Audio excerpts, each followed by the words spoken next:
last week when we went from Van to Savion, it was like Yeah. A little bit of a difference. A little bit of a difference. What's up, guys? How are you? Doing great. What can we answer for you? So as you're getting closer to TCU, is this the time of year that you kind of like? Is game prep is now here, and you're able to let's focus on somebody else's defense and let's work on that. Yeah, I mean, each phase of the year has its unique special things about it, right? We do all this training all year round. We build a team, and every single day matters. But there's 12 Saturdays that count, and now we're turning the page to the ones that truly count, right? And so we're 11 days out from playing a really good opponent. We think we got a really good team, and it should be a great matchup. Do you like starting games with a fairly set script, or are you more loose about it? I'm more of a feel guy. I'm not been into scripting. I've done that one time in the past 12 years, and it didn't work out so well. So, especially early on in the season where they have new pieces, right? They're adjusting to new personnel, and you got to get a feel for how the pieces on the chessboard are moving and playing out, and then be able to adapt and get to the answers that you need to based off the problems that they're presenting. That begs a follow-up. When was the one time, and how did it go awry? It was very early on, and it was not great, and there was a lot of punts involved. And just saying that four-letter word hurts my heart, so it's not good. What's your philosophy as far as play calling? How would you self-describe? Go fast, be efficient, stay on schedule. With the teams that we're going to play and how well, defensive coordinators are able to scheme, you start getting those third and long situations because you're not efficient on first and second down, and life gets pretty hard, right? So, we want to, again, create space for our speed. We want to work and find ways to create a numerical advantage. And then if all those things are going to be even, then we want to create leverage, right, so that we can outflank and take away the edge of the defense. But again, the biggest thing is the kids following their rules conceptually, again, early on, where they're going to have some new things that we haven't seen on tape that are going to be unique for us, where we have to be able to apply our rules in those situations and then stay on schedule and be efficient so that we're not playing behind the chains. Is that a skill you can practice? Yeah, absolutely. Right. I think Coach does a great job setting us up for situational football, right? We get a bunch of normal down and distance opportunities. This past week, like in the scrimmage, we had 43 third down opportunities, and we were 50% on that, which would have put us ninth in the country, right, based off last year's numbers, right? So we're always tracking that. We're always aware of that, and we really pride ourselves on our kids growing their situational situational awareness and their self-awareness, right? So that how we can stay on schedule, how we can stay on task, and just treat practice like a game each and every single day, right? Be purposeful about that so that when we get down to Fort Worth, even though, yeah, collectively it's our first time doing it together, but our mindset, our purpose, our intensity, our focus should be the same today as it is 11 days from now. Van Wells mentioned that your offense is going to go as fast as the offensive line. Yeah. Where's that group? Is it similar to how you had it humming at Kent State, or is that still kind of a work in progress? It's kind of a wait and see. I love their approach. I love the way that they're going, but you really don't know what you have until you're testing it, until you're in the live fire, right, as you're doing it. But I love the way that they are seeing the game through the same set of eyes. The five guys that we've settled in on, they do a great job communicating, right? And so them seeing it through the same set of eyes, the fronts, the changes, the backers moving and everything, and the way that Shedeur communicates with them so that they're on the same page and making the proper mic IDs, right, then that allows us to play fast and do what we need to do. But, yeah, he's 100% right? Like, we can only go as fast as those guys are up and ready to play, and they're doing a great job with that.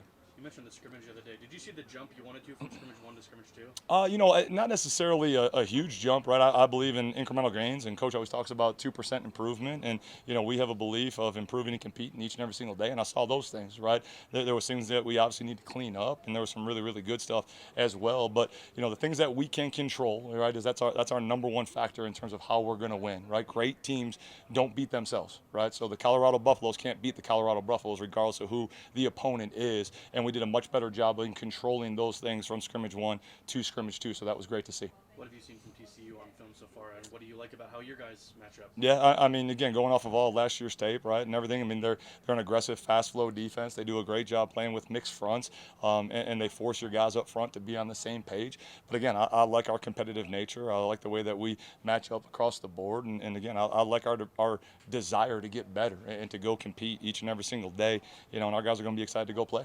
Kind of along those lines, TCU, can maybe watch Kent film, they can maybe watch personnel, Jackson State or wherever, but they can't watch you guys. Is there any tactical advantage to that, especially early in the game, you might be able to take advantage of? I mean, maybe, that's probably a better question for Joe Gillespie and Sonny Dykes, right? But week one, no matter where you're at, whether it was year 5 at Kent State or year 1 here, right, there's always some element of chasing ghosts, right, and what you're going to see. Philosophically, there's things that people put their stakes in the ground with, but the same way that we challenge our kids to improve and compete on a daily basis, I think the best coaches in this business, right, they're lifelong learners. So they probably went and did some professional development, and they probably talked to some people, and they probably had some wrinkles, that, again, we're going to have to adjust to as they move through, because that's what great coaches do, and Coach Dykes and Coach Gillespie, their staff, they do a heck of a job. Coach, how would you describe the tight ends role in your offense? Critical, right? They're asked to do a lot. They're kind of the transformers of the offense, right? Sometimes they got to flex out, be a wide receiver. Sometimes they're in the core of the formation, and they got to add an extra hat to the run game, right? Other times they're going to be back as a fullback. So we put a lot on their plate, and they're an indispensable piece of what we're going to do. Coach, I would say when people think tempo, they think passing. Sure. But I know the run game is a huge part of your offense. And Yeah. Can you describe how vital it is, but also how valuable it is to have such a diverse set of backs? Yeah. Dylan Edwards to Alton McCoskell. Yeah, absolutely, right. I think you need to be balanced in your approach, right? And if you don't have the ability to have, a strong right hook with a counter as well, whether it be run or pass, whatever your strength is, then you get too one-dimensional, right? And it's very hard if you're just going to throw the ball to throw it into drop 8, right? It doesn't matter how many guys you can release, they're not going to have that numerical advantage, right? So you have to be able to have a physicality, have a presence to run the ball, and then just selfishly, I want Coach Alvarez to pick up my call every now and again, right? So he doesn't take my my alumni card because we don't run power, right? So we're going to still do that. That diverse set of backs. Yeah, I mean, they're very, very talented, right? Top to bottom, each of them has a unique skill set. They all bring something different to the table, and it's kind of almost like a spice rack, right? You don't want a spice rack of just all salt, just all sugar. They all bring a little something different to the recipe, which makes us and allows us to create something special. Since Sajor has arrived here, we've heard how much of an elite quarterback he is. How do you feel like he's grown through camp and just working with him one-on-one? Yeah, I really think his biggest strides has been as a more vocal leader, right? He's done a tremendous job of learning the offense and knowing not only his role, but how everything else fits together, almost like the conductor of the symphony, right? He's got to tie it all together. So now that he has a great understanding of what he's supposed to do and what the people are supposed to do around him, he's really grown in his confidence and leading in a positive manner to bring the guys along to know the vital role that each one of them play. Have you determined yet who the backup quarterback's going to be, or is that still an ongoing competition? Still up in the air. Oh, was Shedeur driving the offense as fast as you wanted, or would you like to go about it? No, he's doing a great job. He's doing a great job. If something were to happen to Shedeur, are you comfortable with somebody else going in there? Or Yeah, absolutely. Right, absolutely. I think that's where across the board, each one of our position coaches, in all 3 phases, right, we pride ourselves on next man up mindset, right, and I know it's been said a lot. One of my quotes, and the guys joke with me all the time. So what now? What? Right. So no matter what the situation is, okay.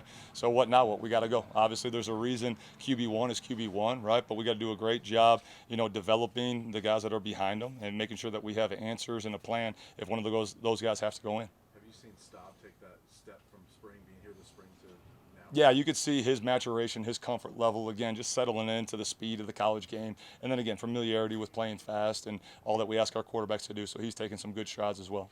How much has your excitement level grown just in the weeks, just knowing that game week is right around the corner? It really hasn't.